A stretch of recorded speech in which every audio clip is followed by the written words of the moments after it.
episode 623 for April 21st, 2020. Caring for Dragons and Growing a Flower by Allison Ty. Rated PG-13.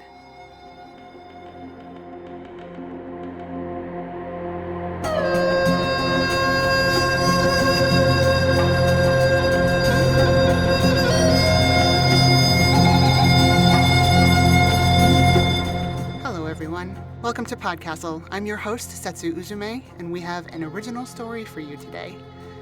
Caring for Dragons and Growing a Flower was written for you by Allison Ty. Allison is a second-generation Vietnamese American who got her first taste in stories from true accounts of how her parents fled from communism as Vietnam War refugees. When she isn't writing about dysfunctional families, talking animals, and cultures real and imagined, she's studying medicine and caring for axolotls, her favorite critters and the closest thing she has to Pokemon. This story will be read for you by Jennifer Tran. Jennifer Tran is a creative writing major at SJSU bumbling through their senior year. When they're not writing, drinking tea in excessive amounts, or looking up Wikipedia articles for various deep-sea creatures, they like to fantasize about living the life of a modern-day bog witch. You can hit them up on Twitter at JenTran if you want. No pressure. The exact number of N's in that name will be in the show notes. And now, settle in and enjoy the story.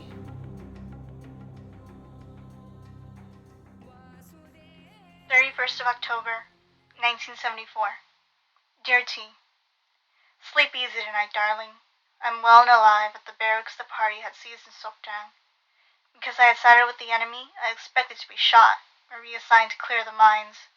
Instead, the commander told me that medical training is like Imperial Jade, a precious resource and hard to come by. It would be wasted with a bullet to my head. So I renounced the treacherous ways of the enemy, and I was given the honor of caring for the dragons of the People's Army. They'll be the key to winning the war and driving out the American invaders. Every day we inch closer to victory and uniting our country. Every day I thank the party for my spared life. I will henceforth contribute my efforts to the glory and prosperity of the party. How are things back home in Hanoi? Have you been taking care of the seed I gave you on our wedding day? Sincerely, Gung. 30th of November, 1974. Dear Gung, I'm grateful for the commander's mercy. I heard that dragons aren't easy to tame. Please take care. I'm relieved the party gained possession of all the dragons in Vietnam before the enemy could get their hands on them. Americans can't even handle chopsticks without spilling food all over themselves, so the thought of them trying to handle dragons, our national treasures, makes me sick. The dragons are in good hands. Your hands. As for the seed, it hasn't sprouted yet. I'm so sorry to tell you that the lovely pot you put it in for me has a crack underneath. That's why it leaks when I try to water the soil. I'm sure the pot you gave me was flawless. Bombs dropped by the enemy make the ground shake, so that must be to blame for the crack. I need to move the seed to another pot, a bigger, stronger home that won't crack or leak. With love, T. 31st of December, 1974. Dear T, I'm treated well at Sokdang. The pillows and blankets are so soft that the commander must have ordered clouds of heaven to come down just for me. Nothing soothes the aches and chills from work in December better than hot clay pot catfish and sweet potato shrimp fritters. Yours are the best, of course, though food served by the camp cooks is a close second. These luxuries, however, only come when I fulfill the duties expected of me. You've known me since I've moved to the city so I could learn how to treat people, but I'm back to caring for animals. Life has a funny way of returning me to my roots after I've been branching out. But these dragons aren't my family's livestock. Thinking that would be a mistake. I'm not fattening them up for slaughter. Instead, I must always keep them lean and sharp, in top fighting form. That means feeding them rations of red meat, parts of pigs and cows, to nurse their thirst for blood, work up an appetite for enemy soldiers. Weaning dragons from their natural diet of fish is challenging. I also have to keep them from injuring each other. Each dragon needs space to slither around, or hair and scales would fly. Dragons enjoy gliding above the clouds, but they must be confined to the ground, constantly on tethers, so tanks and planes don't shoot them down. This breeds bad tempers and snapping teeth that could easily take my hands. I can calm them down and save my hands if I reach their sweet spot, gaps between their impenetrable armor of scales. Each dragon has his or her own sweet spot, has a bare patch behind the horns that likes a good scratch, enjoys a rub on the spine between the fifth and sixth segments of her body, can't get enough of a massage just around his noodle-like whiskers. I could go on and on with each dragon, but I don't want to bore you and turn this letter into a novel. I'm on a quest to find all the different sweet spots. When the dragons lie still, I can see the sky caught in the globes of their eyes. Clouds swim like white koi in the ponds of their tears. When you're privileged to be on their side, up close, you can appreciate that beauty. The enemy can only see monsters, the fangs and claws. If you need to find a new spot, ask my Uncle Vin. He may be a fisherman, but he makes a second business of tending an army of potted plants. Uncle Vin gets many of his pots from overseas. I had insisted to him that I give you a homemade pot for our wedding. Now I admit that an imported one would be better for our flower to be. Sincerely, Gung. 31st of January, 1975. Dear Gung, I envy you for being assured of a good night's rest. Planes zoom over our house like flies I can't swat away. Dragons don't need engines, only the wind beneath them. Bullets and propellers don't keep the dragons from taking down planes in their scaly coils. They swim through the sky and snatch up planes like fish. I'm sure we had won that air fight I saw last week. 2 days before I wrote this letter, the Chan family was arrested for keeping magazines that protest the party. Mr. Chan spat at an officer's feet, cursed our Chinese allies, and uttered obscenities against Ho Chi Minh, so he was shot just outside his home. I thought our neighbors were decent, quiet folk. If only Mr. Chan had kept his mouth shut. Now who's going to catch and sell the freshest eels at the market? One man's folly leaves the rest behind to suffer. There's no thought for everyone's good in these Southern sympathizers. It's hard to trust anyone these days. You speak of the dragons as if they're new friends you've made. You keep dangerous company, but at least they seem to like you. Plants are much easier to care for, I think. Your uncle has been helping me care for the seed. Will you come home to watch it grow? With love, T. 28th of February, 1975. Dear T, as long as the enemy rebels, I must keep serving and helping the party educate them. Sokjang is my new home, and the dragons are more than friends. They're my sons and daughters now. Like children, they need enough food, sleep, and space to keep them from squabbling. I hope you understand, darling. Unlike Mr. Chan, my loyalties are in the right place. That will keep me safe and cared for. We have our roles to play in this war. I must care for the dragons, and you have to grow the plants, even if I can't be around to watch it bloom. You'll be fine on your own. No, you've always been. 3 years ago. 3 years already? You crossed the busiest street in Hanoi without a miss in your stride, without anyone holding your hand. Nothing and no one could hold you back. Not the swarms of motorbikes, not the men who offered to escort you. By the time you reached halfway across, I knew you were the woman I wanted to marry. You can cross any street, no matter how busy and big and scary it might be. Did you know that talking to a plant helps it grow faster? Plants don't just feed on light and water, but on our breaths too. Talk to the seed as much as you can. Tell it the stories we heard from the laps of our grandparents.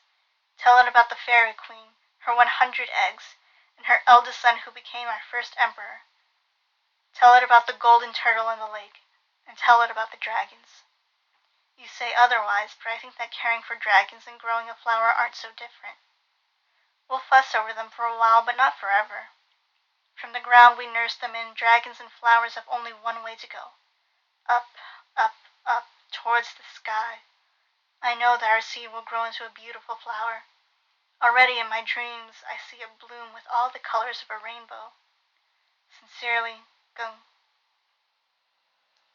31st of March, 1975. Dear Gung, forgive me. I shouldn't be selfish in wishing you could come home. You are home. All of Vietnam is our home. even the rebellious South that insist on keeping us divided. I know you're working hard to make the Southerners open their eyes. I think you keep forgetting that I'm hardly the first city girl to cross a busy street. I was just the first city girl you had seen. You were a scared, lost farm boy, late on your first day of training at the hospital nearby.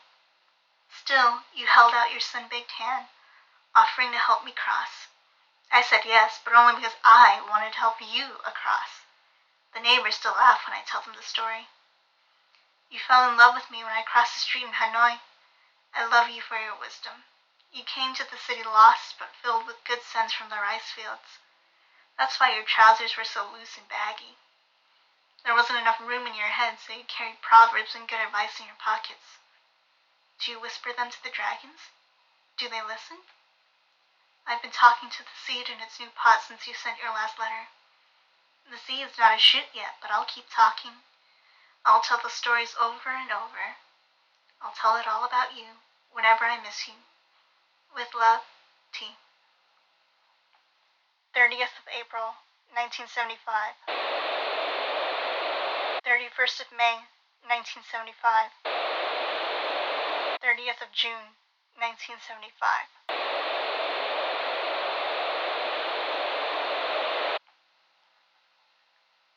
July 30th, 1975. Dear Gung, I'm sorry that it took this long to get a letter to you. I'm on American soil. It's firm, steady, and doesn't shake under my feet from the bombs and mines. I'm free to say whatever I want. Finally, no more dodgy coated taco pots and plants and flowers and seeds. But so much has happened that I don't know where to begin. All I can think to do is write down what we've been unable to say in our past letters. Our baby girl's name, in big bold letters taking up their own sheet of paper.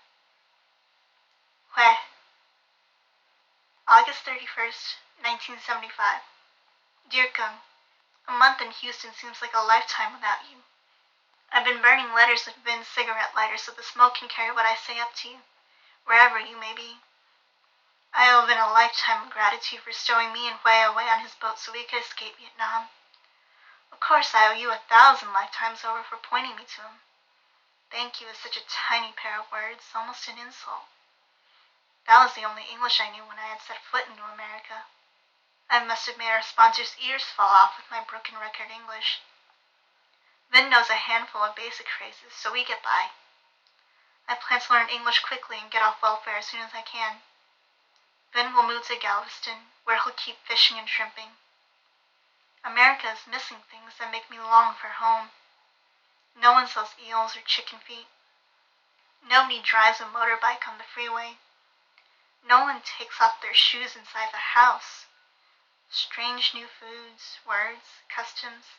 The spin and swirl of it makes me dizzy, like motorbikes at a roundabout in Hanoi. This is the busy street you were so scared of, Gung. It's my turn to be scared now. I wish you could help me across. With love, T. September 31st, 1975. Dear Gung, I try to write letters every day, but it's impossible. If I start writing, I end up tearing apart unfinished drafts. I've been censoring myself. I think you get tired of hearing the same thing. I've gathered up a few months' worth of frustrations and unfortunate events. I'm still being corrected in what seems like 100 times a day on my pronunciation. I want to choke my English tutor. I don't think I'll pass the citizenship test. I'm still living off food stamps. I can't get out of my dishwashing job. Vin's fishing boat in Galveston was burned by men in pointed white masks. Hue is having all sorts of trouble in kindergarten. She's not doing her homework and hasn't made any friends. Yesterday, she got suspended for biting on a boy's ear. The boy pulled back his eyes at her. Still, she almost bit his ear off. What should I do with her, Gung? We put in so much work to pluck her from violence back home, only for her to find it in America. I wish you were here. It's not your fault that you can't be. I hate the dragons for taking you away from me and Hue. Did you have to lie in your letters too? Did you really eat and sleep well at the barracks in Sukjang? Or were you held at gunpoint to say that? Where are you, Gung? Ben and I hadn't heard anything of you, let alone from you, since we came to America. I don't know if you're dead or alive. Are you still a dragon medic at Sukdan? Are you up in the sky, flying free with the dragons that didn't last through the war? Or are you just buried in unmarked dirt on the other side of the world? I have too many questions, and you're not here to answer any of them. With love, T. September 31st, 1975. Dear Gum, I was going to burn the letter I wrote in September when rain poured down. I thought it was the usual bout of rain in Houston, but I tasted salt on my lips. That wasn't rain. Those were tears. Could they be yours, Gum? Were you crying with me? For me? Or are they dragon tears? I shouldn't hate the dragons. They were victims, too. Unwilling participants in a war that twisted them into bloodthirsty killing machines. According to the local radio channel, the population came close to being wiped out by the fall of Saigon. Vietnamese dragons may be extinct soon. Hue may very well never see one. I'd forget that before the war, since the dawn of our country's history, dragons brought rain to us when we needed to keep our rice fields green. The war made them forget how to water the crops and forget what the skies and sea were like before the invasion of planes and ships. I didn't expect dragons to fly this far. Thank you for sending them to me, Gum. I can't see them, but I like to think that they came. Fighting and killing turned dragon rain into tears. Maybe forever. Hue joined me in the backyard and cried into my skirt. She said she'll try harder in school. Standing in the rain makes her feel better because no one can see her tears. She gets that from me. I won't burn any more letters. Dragon tears fell before I ever lit up the paper. You must have read my heart. That's enough for me to know that you came all the way here. With love, T.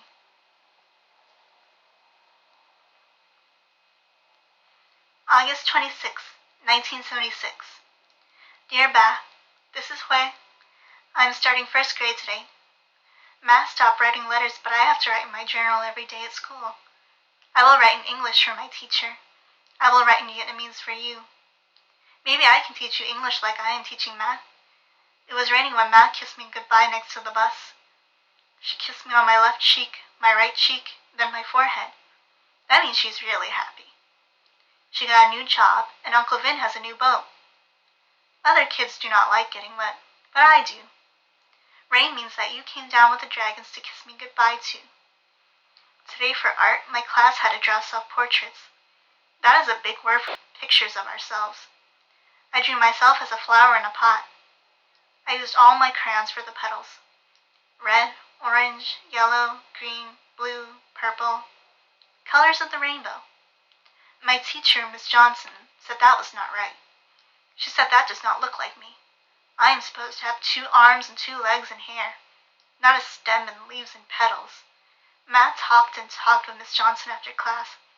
She told Miss Johnson my favorite story, the story with you in it. I heard it so many times, but I like hearing it again. Matt does not have the letters from you anymore, but she remembers every word on them. After hearing the story, Miss Johnson did not make me redo my self-portrait. It stopped raining this afternoon. That's okay. I'm not sad. You and the dragons will come back to see me. It rains a lot in Houston.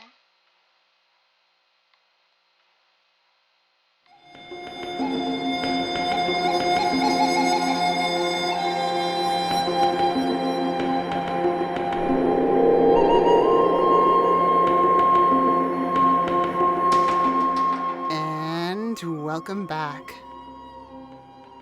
Ken Liu pointed out that mythologies don't translate. The English dragon is a fiery destroyer, and the Chinese long is associated with water and wisdom. Making the dragons eat red meat instead of fish felt like that kind of translation, and the ways in which the creature's essential nature was erased and replaced with something else. Leaving your home by choice or necessity does that too.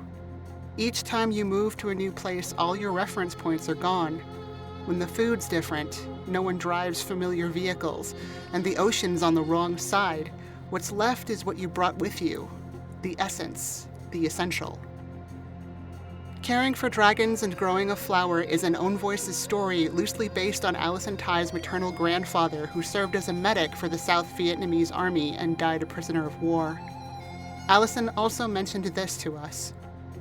During the week my father was comatose and hospitalized from a massive stroke, I read the story at his bedside. On the morning of January 13th, just a few hours after he passed away, I got a notice of the story being accepted by PodCastle. This story has always been intensely, deeply personal, and I dedicate it to my grandfather and father, one who I've never met and one I've known since I was born, yet both are men in my family who have my eternal respect and admiration. Thank you so much, Allison, for all 3 of these stories. That was our show for this week. On behalf of everyone here at PodCastle, our audio engineer Peter Baravesh, our forum moderator Osicat, and your co-editors Jen Albert and Sheree Clark, along with all of our fantastic first readers, Matt Dovey, Aidan Doyle, Amalia Harrington, Kai Hudson, Devin Martin, Catherine McMahon, Ace Ratcliffe, Julian Jarbo, Craig Jackson, Julia Patt, Hamilton Perez, and Eleanor Wood. Thanks for letting us share another story with you. PodCastle is part of Escape Artists Incorporated and is distributed under the Creative Commons Attribution Non-Commercial No Derivatives 4.0 International License. Feel free to share it, but don't sell it or change it. If you like what you heard, head over to patreon.com/EAPodcasts and subscribe. I'd also like to point out that we have a Twitch channel and a YouTube channel, so heading over to the Patreon might be informative, in addition to the other thing. We'll be back next week with another tale. See you then.